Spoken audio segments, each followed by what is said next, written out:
నువ్వు ఎలాంటి పరిస్థితుల్లో ఉన్నావు?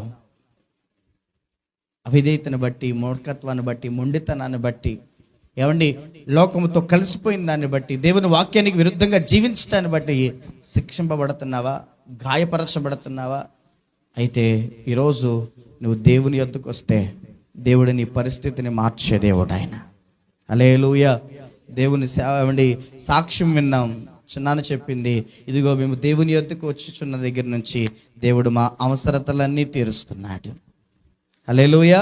మేము దేవుని యొద్దకు ఆయన సన్నిధికి వచ్చిన నాటి నుండి ఏ వారానికి ఆ వారం మేము అనుకున్న ప్రతి కార్యం ఆయన చేస్తూ ఉన్నాడు.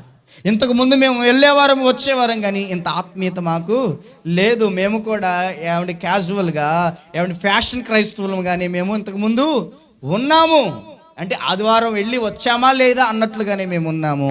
తద్వారా మేము ఏ మేలు చూడలా, ఏ కార్యాలు మేము చూడలా.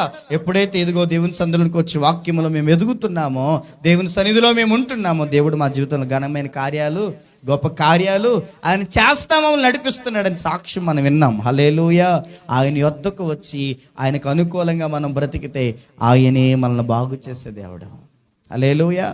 ఆయనే మనల్ని స్వస్థపరిచే దేవుడు. ఆయన మన జీవితాల్లో కార్యాలు చేసే దేవుడు.